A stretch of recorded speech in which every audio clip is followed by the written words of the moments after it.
3월 25일 코로나19 감염증 국내 발생 현황을 말씀드리겠습니다.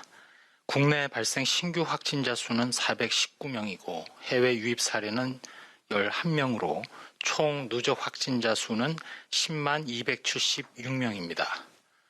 총 검사 건수는 7만 7,166건이며 이 중에서 수도권의 임시 선별 검사소에서 3만 2,517건의 검사가 이루어져 총 68명의 확진자를 발견하였습니다. 신규로 508명이 격리 해제되어 현재는 6,499명이 격리 중입니다. 위중증 환자는 어제와 같이 111명이며 어제는 2분의 사망자가 발생하였습니다. 삼가 고인의 명복을 빌면서 유가족분들께는 심심한 위로의 말씀을 드립니다. 국내 주요 발생을 각 권역별로 말씀드리면 전체적으로 수도권이 67.5%를 차지하였습니다.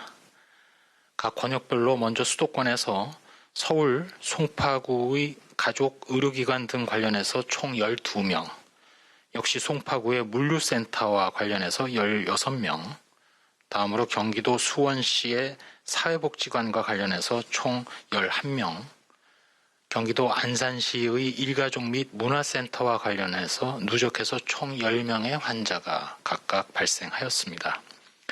다음으로 충청권에서는 충북 청주시의 운동팀 관련해서 총 17명, 충북의 제천시의 사우나와 관련하여 총 59명의 환자가 발생하였고, 호남권에서는 광주 동구 노래방과 관련해서 누적해서 총 11명의 확진자가 발견되었습니다.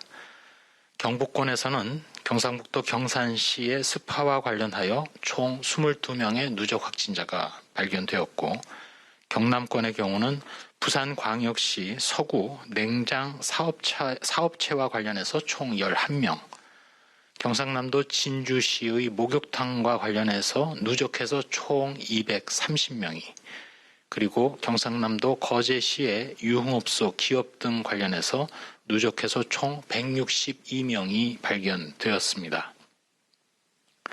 강원권에서는 속초시 어린이집과 관련해서 총 39명, 그리고 강원도 원주시의 의원 의료기관 관련해서 총 12명의 누적 확진자가 발견되었습니다.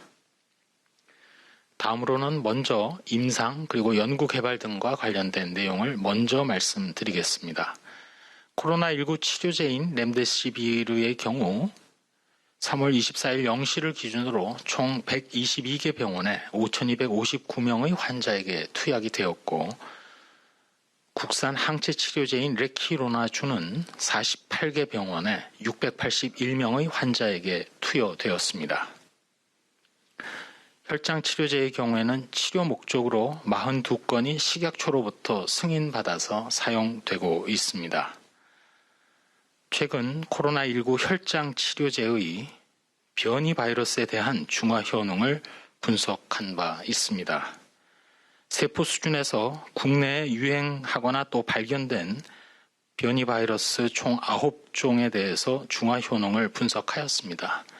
주요 변이도 영국 및 남아공 변이주도 대상이며, 다만 브라질 변이주에 대해서는 현재 변이주를 분리 배양 중에 있기 때문에 추후 효능 분석을 하도록 하겠습니다.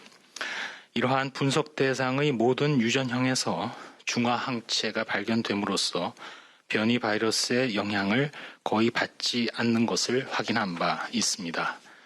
다만 이는 세포 수준에서의 확인이기 때문에 실제 치료 효능은 제약사의 임상시험 결과를 토대로 검토할 필요가 있고, 의료 현장에서는 일단 현행과 같이 식약처의 치료 목적 사용 승인에 따라서 이용해 주실 것을 말씀드립니다. 또한 코로나19 백신이 진행되면서 접종자의 면역항체 보유율 조사도 진행하고 있다고 이미 말씀드렸습니다. 현재 국내에서 접종이 진행 중인 백신 2종의 항체 보유율 조사를 위한 모집 인원은 총 443명을 대상으로 조사를 하고 있고, 이 중에 화이자 접종을 맞은 사람이 216명, 아스트라제네카 백신 접종을 맞은 사람이 227명으로 모집 대상자들에게 1차 접종 후 항체가 그리고 예방 백신 접종 후의 이상 반응 등에 대해서는 4월 중순경에 1차적으로 결과가 나올 예정으로 있습니다. 다음으로 역학적 분석 내용을 말씀드리겠습니다. 최근 당대본에서 충청권 등 비수도권 4개 권역의 집단 발생 특성에 대해서 분석한 것을 설명드리겠습니다. 충청권, 호남권, 경북권, 경남권 등 4개 권역의 확진자 수는 합해서 하루 평균 100명 미만으로 수도권에 비해서는 낮은 수준이지만 금년 들어 3월 이후 소폭이지만 증가세를 보여왔습니다. 최근 4주간 비수도권 확진자의 약 60%가 집단 발생에 기인한 것이며 주로 영국 변이 그리고 기타 변이 중에 미국 변이 등에 의한 변이 바이러스의 지역사회 유행 사례도 지속적으로 발생을 하면서 대규모 집단 발생의 간헐적 유행 이후 그 여파에 의해서 해당 지역사회 내에서 확진자 접촉 등을 통해서 산발 사례로 이어지는 발생이 증가하는 양상입니다. 권역별 특징을 각 권역별로 말씀을 드리면 충청권의 경우에는 육가공업이나 제조업 등 사업장 중심의 유행이 전체 집단 발생의 절반 이상을 차지합니다. 호남권의 경우에는 교회, 콜센터, 실내 체육시설 등 코로나19 전파 위험이 높은 이미 알고 있는 고위험 시설에서의 발생이 많았습니다. 경북권의 경우에는 지인 모임, 설, 명절 전후로 가족 모임을 통한 지역사회 내 추가 전파가 주된 전파 경로로 분석됩니다. 경남권의 경우는 의료기관, 노인 요양시설과 같은 감염 취약시설, 그리고 다중이용시설로 목욕장, 골프장과 같은 시설을 중심으로 주로 중장년층의 유행이 지속되고 있습니다. 하루 300명, 400명대의 환자 발생이 지속되면서 전국적인 코로나 발생 상황을 안정시키기 위해서 저희 방역당국에서는 권역별로 유행 특성에 기반한 지역별 맞춤형 대응 전략이 필요하다고 평가하고 있습니다. 이를 위해 권역별로 해당 지자체와 함께 협력하여 지역별 발생 원인을 심도 있게 분석하고 조치사항 등을 협의하고 진행하도록 하겠습니다.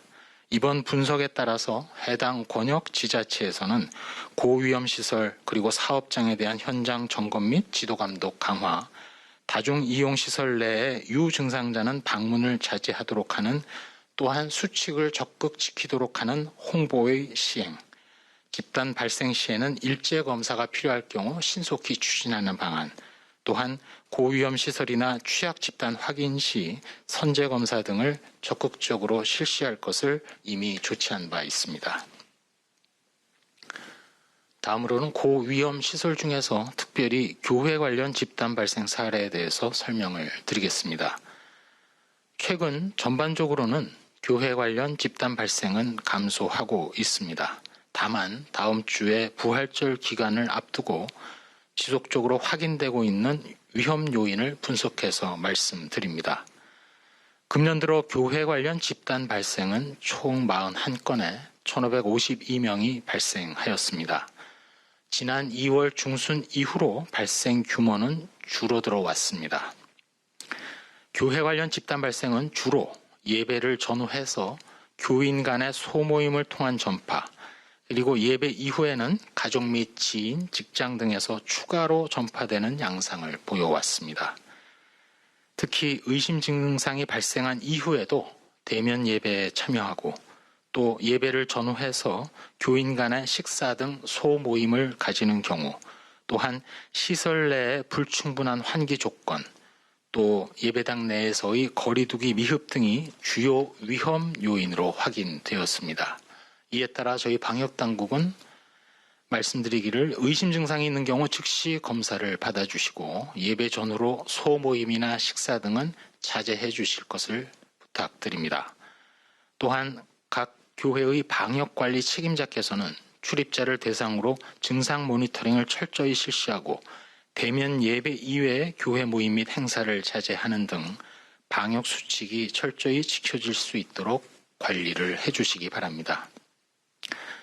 다음으로는 안전신문고에 신고된 방역 수칙의 미준수 사례 중에 최근 유치원, 어린이집에서 구체적으로 보육교사의 마스크 미착용, 그리고 교직원 중에 5인 이상의 회식 약속이나 또 발열 체크를 시행하지 않는다든지, 또 보호자가 마스크를 착용하지 않은 상태로 아이와 함께 어린이집을 하원한다든지, 비말 감염 위험성이 있는 하모니카 등의 악기 수업을 한다든지 이러한 신고 사례가 있었음을 말씀드립니다.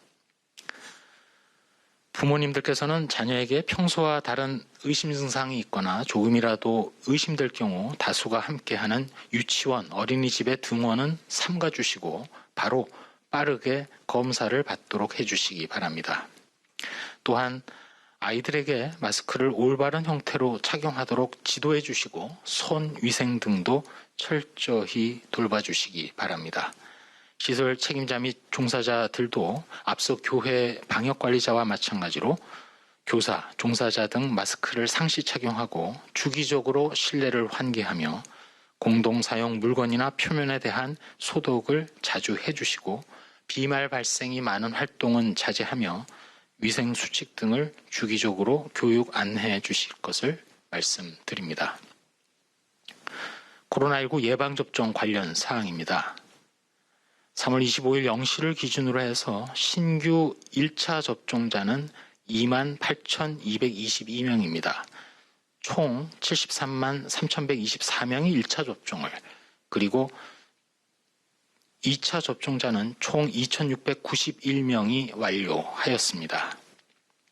1분기 접종자 중 신규로 1차 접종자는 6,087명으로 총 69만 4,394명에 대한 1차 접종을 완료하여 목표 대비 접종률은 81.8%였습니다.